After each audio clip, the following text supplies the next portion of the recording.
What's up, guys? Welcome back to another video. Today I'm going to show you guys how to fix and repair a Ryobi pressure washer. And this is something that you guys can do at home. Super easy. Let's jump into it. Okay, to start, what you're going to do is you're going to go ahead and get some of these covers taken off. We're going to start with getting rid of this, taking the filter out. And we're going to get rid of this bolt, and this bolt. And that'll pull off the front cover. And then we're going to have to get these two filter lines uninstalled. First, you're going to go ahead and start off with getting this off. Now, if that's open, set that aside.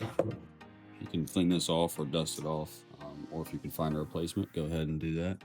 And you're going to start with this bolt, and there's a bolt back here on the side. Show you. So you're going to remove this one and this one. Now, if this is uninstalled, you can pull this off, flip this up out of the way. You don't need to disconnect the two hoses that are off the back of it. You can if it makes it easy for you. Then you're gonna have to start off with getting these fuel lines out. To do that, just unclamp this, set these back. See how this looks. And you can go ahead and take a flathead or something to pry these off of the valve.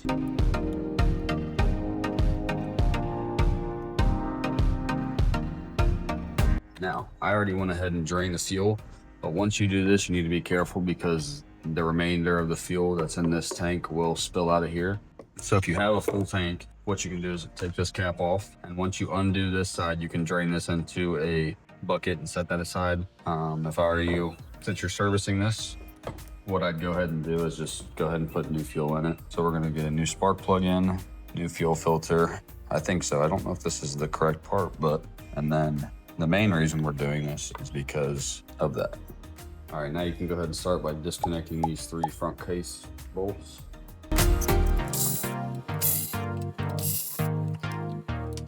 Once that's disconnected, you can just go ahead and, actually, I lied, before I forget, I'll show you guys up close here. This little thing is holding in the hose. So a good way that I've seen to get rid of these, or to get this out, is to just completely take this metal clamp off of here, remove that.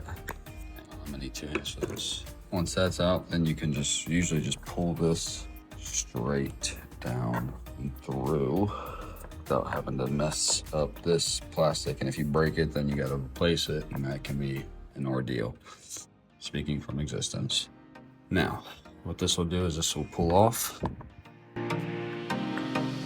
Perfect. Once you get out, so this is where your string sits in here. Once you make sure you take note of where these sit. So when you twist this, these little two wings will flare out, and that's what connects onto these and spins over your engine. So without that, you can see them in work right there. So let's get this middle part off. So what comes out of here is this bolt that threads in this spring. You gotta be careful. This comes off, so you can lose this pretty easily. And once you have that out, this center piece just pulls right off. You can set this down. Here you'll see on the edges is all of your rope and string. So make sure to take note of which way it winds. That way when you go to put your new on. So what I'll do is I'll take a marker and make an arrow pointing this way. That way I know it feeds on like this. So what I'll do is I'll take note. That was just one of these come out too. So what I'll do is find the end of this right here, right there. Just make note. This is going to go that way. So what I'll do is I'll unwind all of this. And you'll see here, you have holding it a rope with a few knots in it. Over time, these age, crack, dry rot, and can be a pain. So what I ended up just doing was, since my camera just cut out, instead of cutting it, I just went ahead and just pulled this out through the other end. That way it's easier to measure the new rope's length that you'll need. And I'll show you here real quick how to do that. So here I have my new string with my old string. And what I'll do is I will go here, measure out how far I need my tail end to be. So you can see there's a knot here. So I'll go ahead and make a knot till I have just enough excess here. Once you have your first knot installed, you're gonna wanna go ahead and grab your wheel. Once you get your cord out and it's empty, you're gonna wanna go ahead and install this back together. So the way I'll do it is put this in here, kind of take note, make sure that sits in flush. Then you're gonna wanna take your 2 wings that pull on the starter and drop these in here. So remember that arrow we drew? That's the way the string comes out. So I'll show you here in a minute about how when you put the string back through here, you're gonna wanna wind this up, which can be a little tricky. So let's get this all put back together. Take your bolt, put that through with your spring, and attach this all in here like such. Just get it started. And what I'll do is I will take this, and you want to make sure that these allow for the wings to come out on their own. So what I'll do is I'll tighten it down, fit it in place.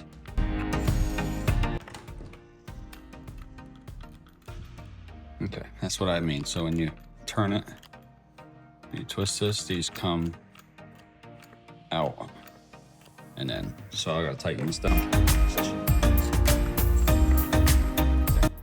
Now that it's tight, you see that these retract. That knot that we did earlier, I lied. You're gonna wanna wait to do that. How you're gonna do this is you're gonna feed your string. Here is where your rope will come out, and that is where it will go in. All right, so what you're gonna do is now that you got this in here, this is where your string's gonna come in at. This is where it'll exit out the case. But before you put the string in, you're gonna wanna wind this thing 5 rotations.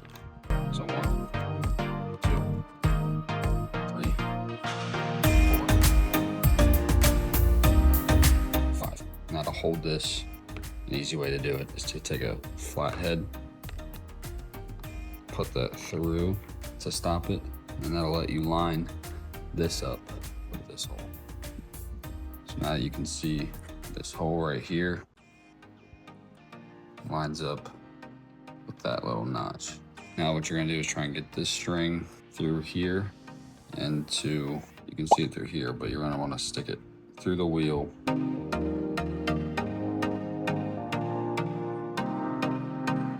And in through that hole. I can see mine, so I'm gonna take some needle nose. Okay, so what this will do is now that you have this, you're gonna wanna tie off the rear of this, kind of like you had it. So what you can do to get your measurements right is to reference how much slack you have on this one. Just try to get it close. That way you keep your length consistent. Okay, now you can see mine and this is the old one. Here's the new one, pretty consistent. So now that you have that, that's not going anywhere. Make sure that flathead's still in there, good. You're gonna take your other end with your handle and feed it through. Feed this up through in here. This one can be a little tricky because it goes up through the bottom of the handle and then out this left side. Now that you got that pulled through like that, to reference how far of a knot you need on this one, line the 2 up, start your knot on here. There you go. So now you can feed this through here without it coming out. Give it some tugs, make sure it's not going anywhere. Now what you're gonna do is you're gonna unwind this. You're gonna slowly put some pressure on here so that way it doesn't just wind itself back. You're gonna walk the rope into the case here. So let that spin back. And it's just gonna completely rewind itself. There you go. When you pull on this, it'll undo those little teeth to grab onto the starter, so that way when you start your thing, it starts. Now we can reinstall this, and we will get to the spark plug change next, and then we'll do our oil change. Okay, now that we're back here, what we're gonna do is reinstall this, double check, make sure that still works. I'm gonna move this out of the way so that way it doesn't get pinched, your fuel line. 2 hoses on the left side right here, make sure these don't get put behind. Make sure they're on the side of this case. They're not meant to get tucked up. Now what we can do is reattach this front case. Don't forget with this one, this has a shield that's meant to sit in here.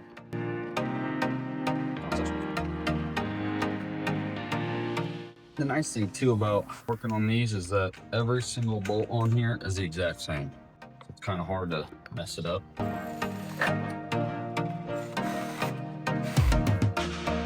There's that. Now what we can do is reinstall the filter here. Put this fuel line back through that little clip that I was telling you about earlier.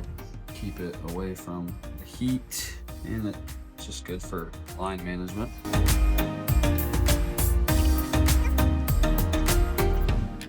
Then you can reinstall your hose clamp. All right, now what we'll do is go ahead and get this back in there.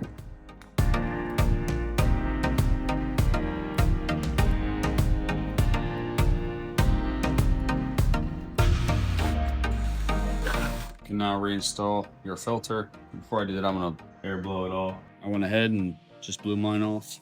The front case. This clips into the rear here. There's two little hooks. All right, now we can reinstall our fuel lines. We'll come between this some more so you can see what I'm doing here. Push those all the way through. Take the other one, slide it down. Boom. So now what we'll do is we will get started on our spark plug. So just for the ease of the video, I went ahead and moved this down. So right here, this is your spark plug. How to replace it is just gonna pull this off here. So what this does is this allows let your engine know when to send spark. So right there, you can see your spark plug. The best that I could find. So this isn't the exact measure one you need, but I have an 18 millimeter with a 1/2 inch ratchet with an extension. You're better off using a standard set. I don't think millimeters is the right call, but it's all I got, so.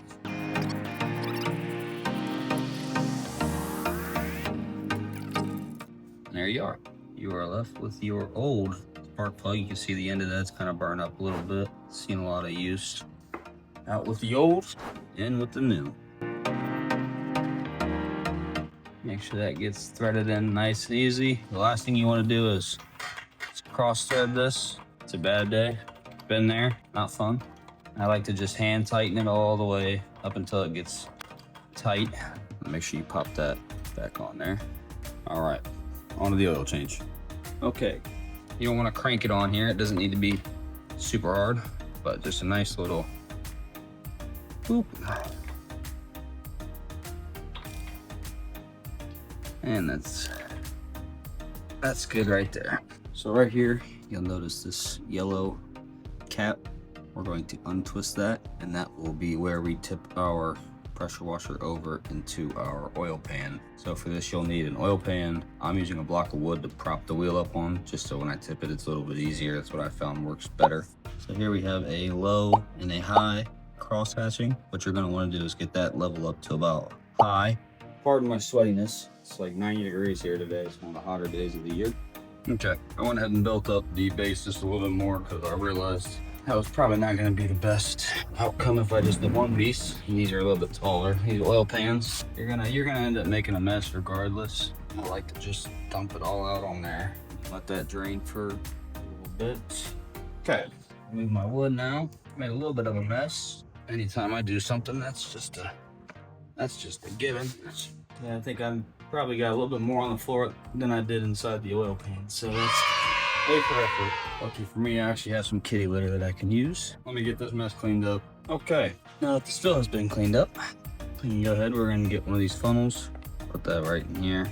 And then we have our oil, which is a Kohler 10W30. What we'll do is we'll fill this, keep checking with our dipstick. That'll kind of tell us where we're at as far as how much oil we need. Just around half in there first to start. Okay, put that for now, see where that's at. Clean your dipstick off. You don't want anything getting in your oil, no contaminants or anything. Make sure that thing's pretty well clean. If not, grab some brake cleaner and let that dry. You don't want brake cleaner in your oil as well. Oil and brake clean do not mix well, so make sure this thing is completely dried before you put it in. That's what she said, unfortunately. Screw this in here. See, we got it to about half a little 3/4 probably. So, and that was only with almost 8 ounces. I'll add just a touch more, maybe 2 ounces more, and that should be enough. Man, it is hot. Okay, it looks to me about good. So now what we'll do is we'll put some more fuel in this thing and hopefully get the hose back on it and give it a shot. Okay, now in the background I kind of already went and got the water all hooked up. Meanwhile, got myself all wet. Moment of truth, this thing on start. Let's give it a pull.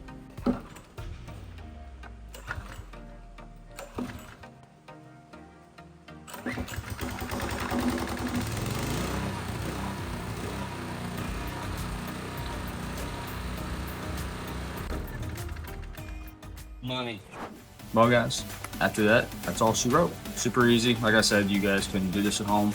Nothing too daunting. If you guys are new here, please leave a like, subscribe, and stay tuned for more videos like this. And yeah, that's it.